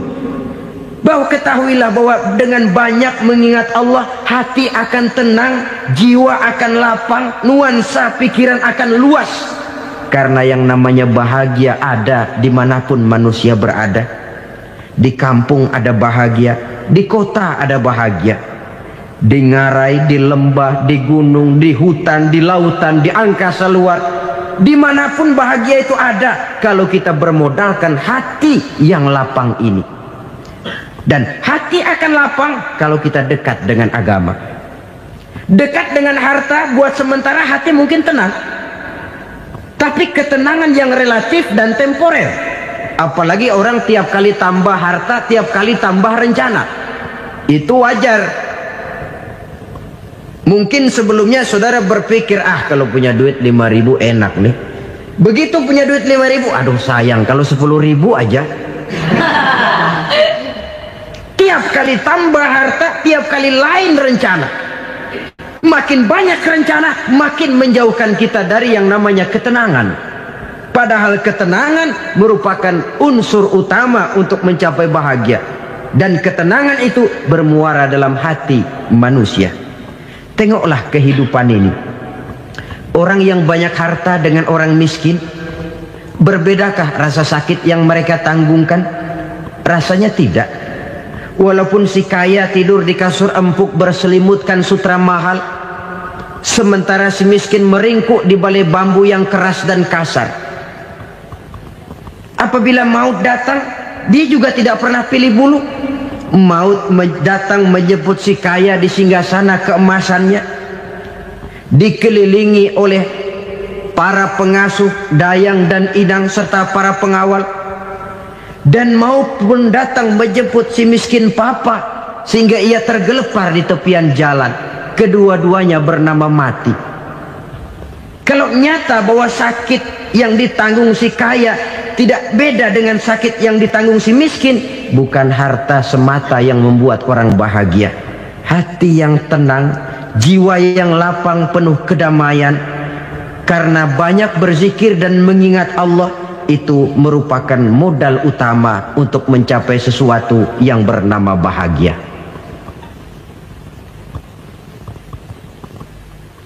Saudara hadirin yang saya hormati, inilah yang pertama dari 4 ciri yang digambarkan oleh Nabi tentang tanda-tanda orang bahagia. Dan harus berangkat dari yang pertama ini, hati yang lapang. Ini yang harus kita miliki lebih dahulu. Baru nanti akan menyusul kepada poin yang ketiga, kedua, dan selanjutnya. Sebab kalau hati sudah terisi dengan jiwa yang lapang, seluruh persoalan insya Allah akan bisa kita atasi dengan sebagaimana mestinya. Yang kedua sekarang, tanda orang bahagia menurut baginda Nabi, markabun syariah. Orang bahagia itu, kata beliau, punya kendaraan biar cepat asal lancar. Artinya kemana dia mau pergi mudah. Apa maksud hadis ini? Kalau kita kaji lebih dalam, kendaraan itu kan alat transportasi. Transportasi tidak lain adalah usaha memudahkan komunikasi. Pindah dari situ kepada teori bahwa manusia adalah zon political, makhluk bermasyarakat yang tidak bisa memenuhi kebutuhan hidupnya secara sendirian. Kita memerlukan keberadaan orang lain dalam kehidupan ini. Untuk memakai baju saja kita sudah perlukan petani yang tanam kapas, pabrik yang memintal kapas jadi benang, pabrik yang menenun benang jadi kain, sampai kepada mesin jahit, sampai kepada tukang jahit. Itu cuma untuk memakai pakaian saja. Tidak seorang pun di antara kita yang sanggup memenuhi kebutuhan hidupnya secara sendiri. Kita perlu orang lain. Maka kebebasan dalam arti mutlak, kebebasan tanpa batas, itu tidak mungkin ada dalam kehidupan. Karena kita mengadakan yang disebut interaksi sosial. Setiap kegiatan kita tentu melibatkan orang lain. Menurut kita barangkali kita bebas jalan di jalan raya semaunya, tapi orang lain berkendaraan pun merasa bahwa ini ada juga jalan haknya, dan begitu selanjutnya. Oleh karena itu, maksud dari kendaraan yang cepat ini adalah khulata'uhu ma'as solihin. Lingkungan pergaulannya terdiri dari orang-orang soleh. Pergaulannya luas. Kemana dia pergi ada temannya. Kesulitannya ada tempat dia cerita. Dan kesulitan kalau sudah diceritakan kepada orang lain, taruh kata orang itu tidak bisa menolong, namun menceritakannya kepada orang yang kita percayai, kan paling kurang sudah mengurangi beban jiwa, mengurangi tanggungan batin, merasa masih ada tempat kita cerita.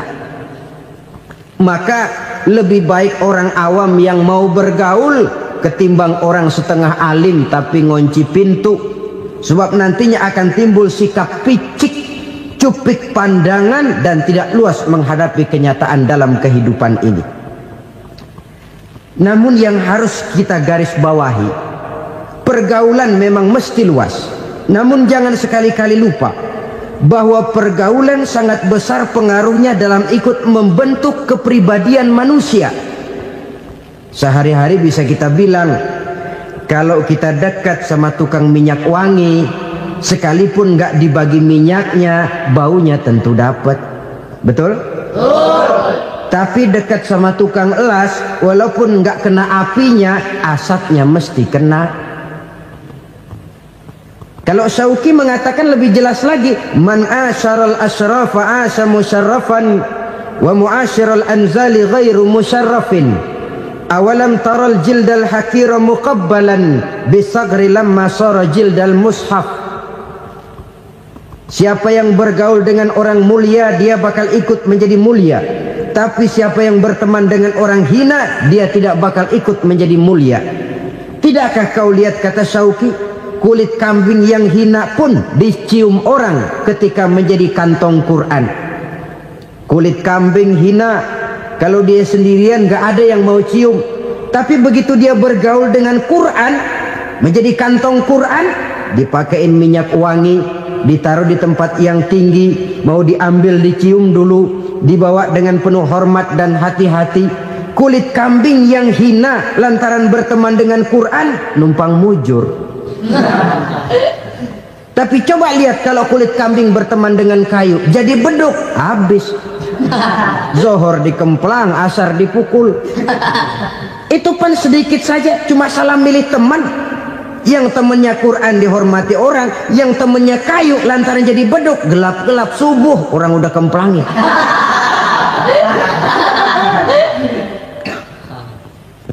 Maka terutama kepada adik-adik remaja yang masih mencari identitas diri, yang ibarat kaset masih kaset kosong, mudah diisi oleh apapun, pandai-pandailah memilih teman dalam bergaul. Karena banyak orang yang tadinya baik-baik, ketika terseret dalam pergaulan dengan orang yang tidak baik, kebaikannya menjadi lentur dan luntur. Tapi berapa banyak bajingan-bajingan tengik Orang-orang yang berlumur noda dan dosa, tiap hari melakukan maksiat, namun bergaul dengan orang yang baik-baik, pada akhirnya sedikit demi sedikit beringsut dan berangsur dia terbiasa mengikuti kebaikan-kebaikan. Saya tekankan ini kepada remaja karena mereka masih mencari identitas diri. Apa yang mereka lihat mereka mau, apa yang mereka dengar mereka ingin tahu. Coba lihat kehidupan remaja. Pulang nonton film Rambo, pengen jadi Rambo, gagah, maunya belekai melulu. Pulang nonton film Superman, pengen bisa terbang. Pulang nonton India, nyanyi melulu. Wajar, mereka masih mencari identitas diri. Saya ini sebenarnya siapa? Lingkungan, pergaulan akan membentuk itu. Karena itu pandai-pandailah bergaul, karena ia sangat besar pengaruhnya dalam ikut membentuk kepribadian manusia. Apalagi sifat yang jelek lebih cepat menularnya ketimbang sifat yang baik. Sifat yang baik, watak yang soleh itu lambat sekali untuk menular. Tapi yang tidak baik, kan prosesnya mah kalau remaja biasanya mula-mula dengar. Karena dengar lalu pengen tahu. Karena pengen tahu lalu ngeliatin. Begitu ngeliatin kan pengen nyobain. Setelah nyobain ketagihan. Nah, ini prosesnya. Yang namanya ganja, morfin, narkotik awalnya kan begitu. Mula-mula denger katanya kalau sudah fly to the sky, sudah melayang ke langit katanya, disitulah puncak kebahagiaan. Mulanya cuma denger.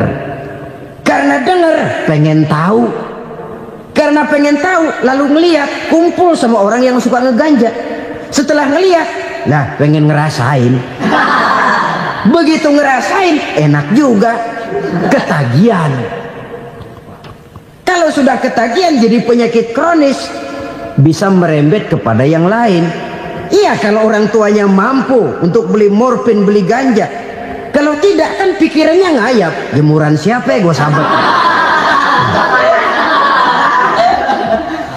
Timbullah perbuatan-perbuatan negatif yang bermula dari salah pergaulan. Apalagi buat adik-adik remaja yang tinggal di kota-kota besar, yang pengaruh budaya, pengaruh kesenian, pengaruh struktur kehidupan yang nampak makin individualistis, di mana persaingan tajam, tensi ekonomi tinggi, orang mudah mengalami stres. Pandai-pandailah dalam bergaul, sekali lagi, karena ia sangat besar pengaruhnya dalam ikut membentuk kepribadian manusia. Orang bahagia punya kendaraan yang cepat, artinya punya pergaulan yang luas, dan lingkungan pergaulannya terdiri dari orang-orang yang soleh. Kemana dia pergi ada teman, kesulitannya ada tempat dia cerita. Tapi kalau sudah menyendiri, hidup sendiri, kesulitan dipikiri sendiri, bisa mati belum waktunya. Tidak ada tempat berbagi rasa, tidak ada tempat bercerita, tidak ada tempat mengurangi beban dalam kehidupan. Pantas betul kalau Islam sangat menggalakkan dan menganjurkan orang kalau sudah sampai waktunya itu untuk melangsungkan nikah. Kata Nabi, ya ma'syarus syabab man istata'a minkumul ba'at falyatazawwaj. Hai para pemuda, kalau sudah mampu memberi nafkah, kawinlah, nikahlah kamu. Kenapa? Sudah ada teman hidup, tempat berbagi rasa. Kesulitan kalau ada tempat cerita akan lebih ringan ketimbang kita telan sendiri, walaupun bobot kesulitannya sama beratnya. Saudara-saudara kaum muslimin rahimakumullah, inilah ciri yang kedua, punya kendaraan biar cepat asal lancar. Kemana kita mau pergi gampang. Dengan kata lain, setelah hati yang luas, pergaulan yang luas. Dua. Yang ketiga sekarang, tanda orang bahagia itu menurut Nabi, misbahun mudhi'un, punya lampu yang terang. Oh, itu enggak problem. Sekarang sudah zamannya listrik masuk desa, Pak. Lampu sudah terang semua. Betul, kalau itu yang dimaksud. Tapi tidak cuma itu. Karena lampu yang dimaksud di sini lampu yang akan menerangi seluruh perjalanan hidup. Dan perjalanan hidup itu sudah dimulai sejak kita terlahir ke alam ini sampai masuk ke alam barzah, kumpul di padang mahsyar sampai ke akhirat. Lampu yang menerangi itu yang diperlukan. Kalau lampu, katakanlah yang paling top sekarang kan lampu jenis Mercury. Taruhlah itu di rumah kita, dia cuma menerangi rumah kita, menerangi hati pun tidak sanggup. Bila kita masuk ke alam barzah, alam kubur, sanggupkah si Mercury yang begitu terang menerangi alam barzah kita? Tidak sanggup lagi. Sanggupkah lampu yang ratusan watt, bahkan puluhan ribu watt menerangi kehidupan di padang mahsyar? Tidak akan sanggup lagi. Kalau demikian yang dimaksud lampu yang terang di sini apa? Tidak lain amal soleh, kebajikan yang kita lakukan dalam hidup. Itu yang akan jadi lampu penerang. Di dunia nama kita akan terang. Jasad kita boleh hancur terkubur tanah, tapi nama kita akan dikenang orang. Begitulah kalau orang meninggalkan kebajikan dalam hidup seperti sekarang. Ribuan orang tiap saat berziarah ke kubur Imam Syafi'i, ke kubur Imam Malik, ke kubur Imam Ghazali, ke kubur orang yang baik-baik, orang yang soleh-soleh. Kebajikannya yang ditinggalkan, yang mengukir namanya dengan tinta emas, sehingga saudara sudah terbaring di alam kubur. Orang lewat, Allah, ini kuburannya Fulan bin Fulan, dulu ini kebaikannya Masya Allah, saya ikut merasakan. Mari kita mampir sebentar, kita Fatihah, mohon disampaikan Allah pahalanya kepada almarhum. Al-Fatihah. Itu kalau orang baik-baik. Lalu saudara tanya, Pak, orang mati dikirimin Fatihah apa nyampe pahalanya? Saya jawab, kalau saudara nggak percaya, mati dulu dah. Nanti saya Fatihain, tungguin di sana. Umpama nggak sampai, balik lagi kemari. Sekarang ini kan maunya otak-otakan saja. Kalau nggak masuk otak, nggak percaya. Padahal alam gaib itu nggak bisa diotak-otakin. Sama saja dengan saudara pernah dengar cerita kapal tanpa emas tenggelam kan? Pernah nggak? Di mana? Ya, di laut Masalembo. Begitu ke tanpa emas tenggelam, ratusan penumpang itu terjun ke laut, dipermainkan gelombang, berjuang menghadapi maut itu. Orang lagi timbul tenggelam di lautan, dihantam ombak, kita tengokin pakai helikopter. Pak, lagi timbul tenggelam ya? Iya, tolongin. Jangan khawatir Pak, nih saya kirim intan Pak, harganya 10 juta.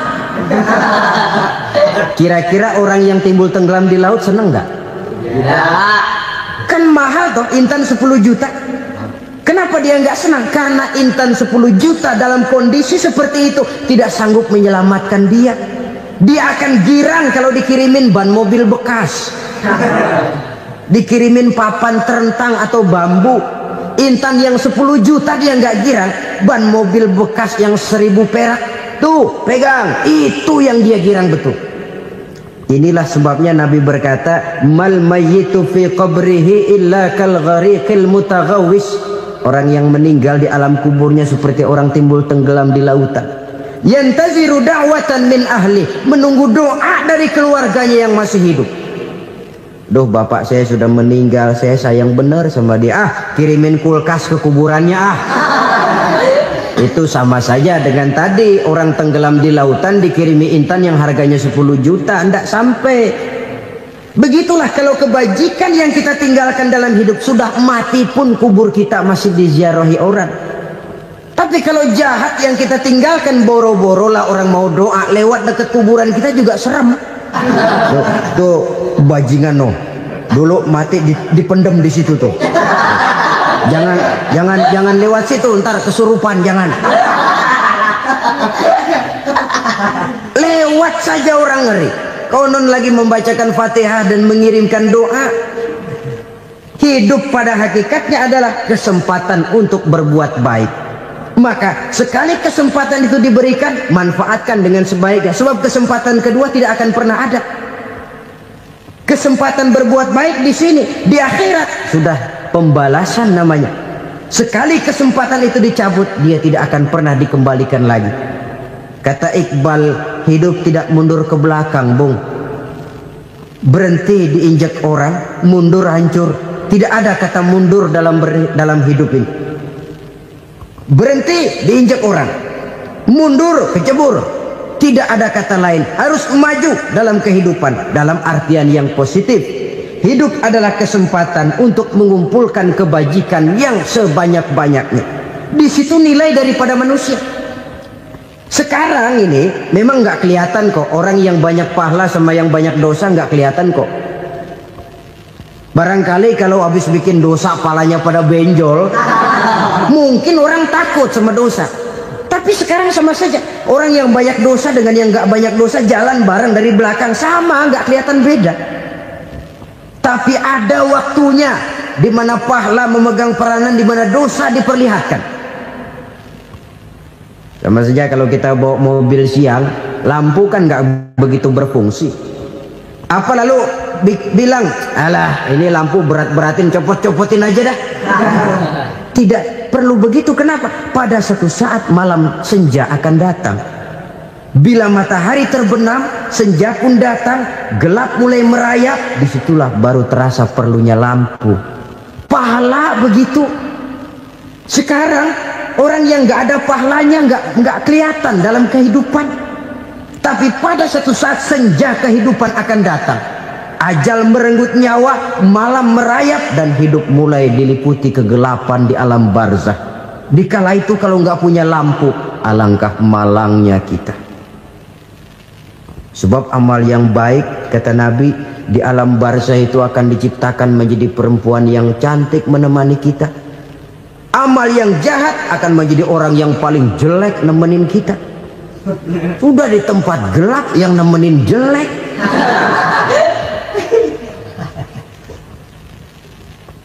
Kaum muslimin rahimakumullah. Kalau demikian masalahnya, tergantunglah kita pandai memanfaatkan waktu. Al-waktu kasaif. Waktu itu cepat sekali. Yang namanya waktu itu tahu-tahu. Tahu-tahu. Udah tahun 87. Tahu-tahu. Udah begitu. Tahu-tahu. Yang kemarin anak-anak, sekarang udah pada punya anak. Tahu-tahu saja itu. Begitu cepat waktu berlalu. Kalau tidaklah pandai kita memanfaatkannya, akan rugi kita. Nabi bersabda, man kana yaumuhu khairun min amsihi fahuwa rabih. Barang siapa yang hari ini lebih baik daripada hari kemarin, itu orang untung. Hari ini lebih baik daripada kemarin. Bulan ini lebih baik dari bulan kemarin. Tahun ini lebih baik dari tahun kemarin. Itu orang yang beruntung. Tahun kemarin sembahyangnya maghrib doang, sekarang udah tambah isya. Tahun kemarin cuman Idul Fitri aja ngancem bener, sekarang udah tambah Jumat, lalu tambah lagi maghrib, tambah lagi isya, dan selanjutnya. Hari ini lebih baik daripada kemarin, itu orang yang beruntung.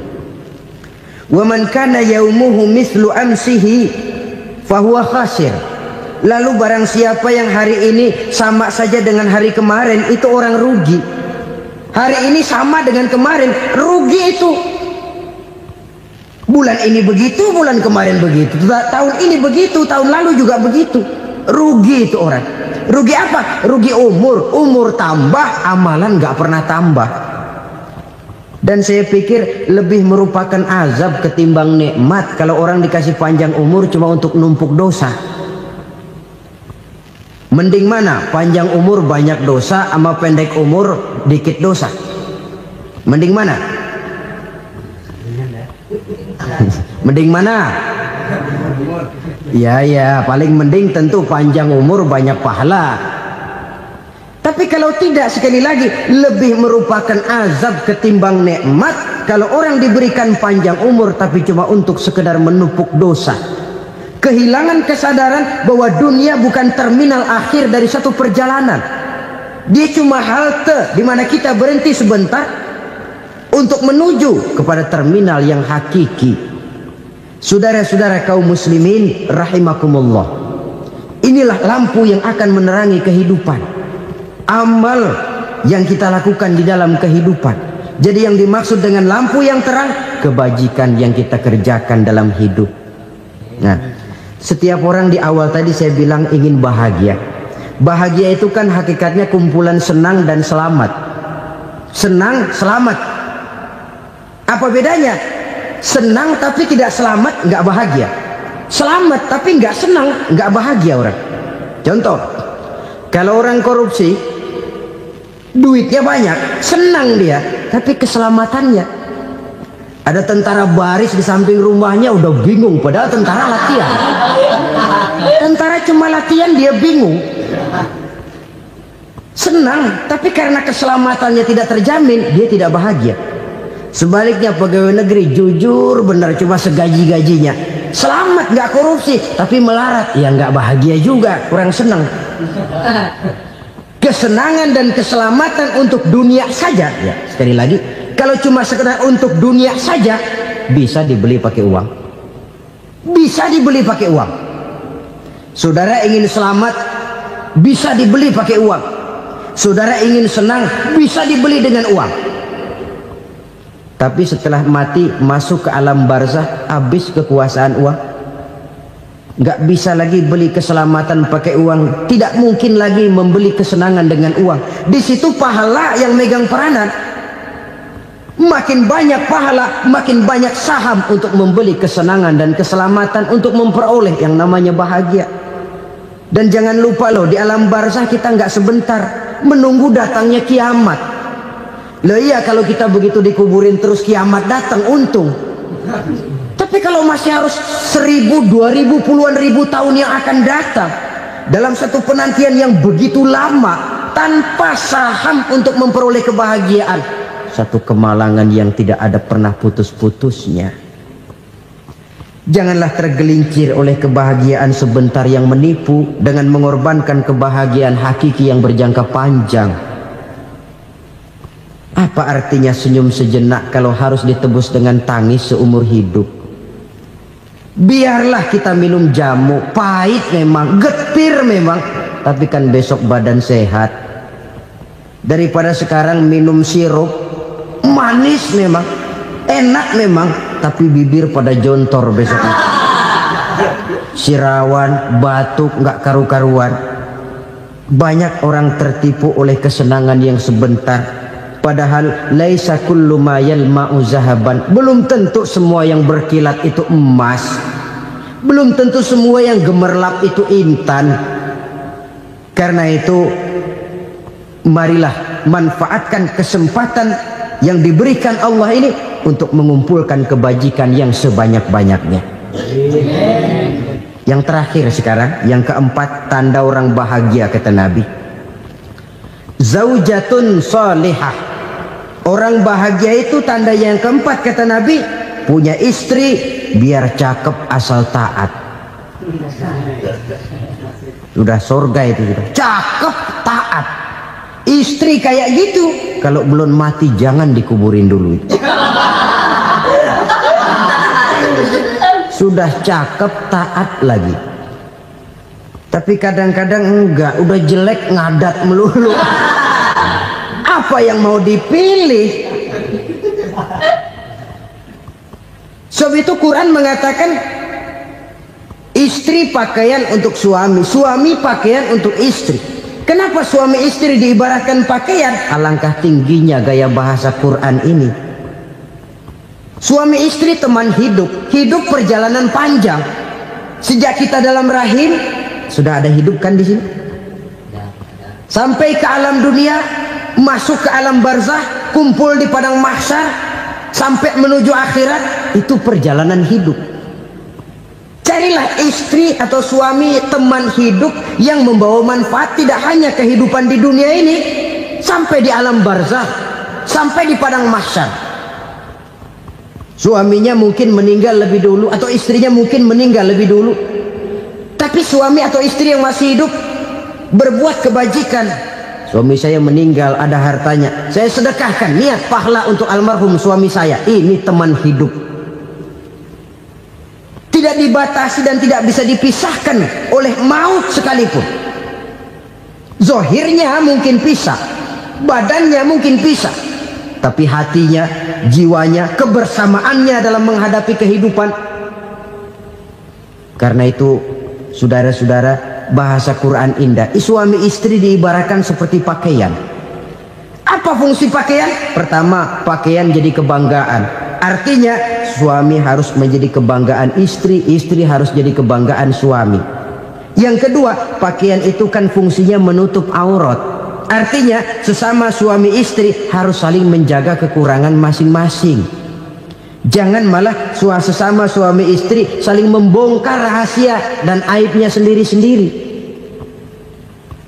Istrinya diceritain jeleknya di mana-mana, atau suaminya dibongkar rahasianya di pasar umum. Itu sudah tidak lagi berfungsi sebagai pakaian.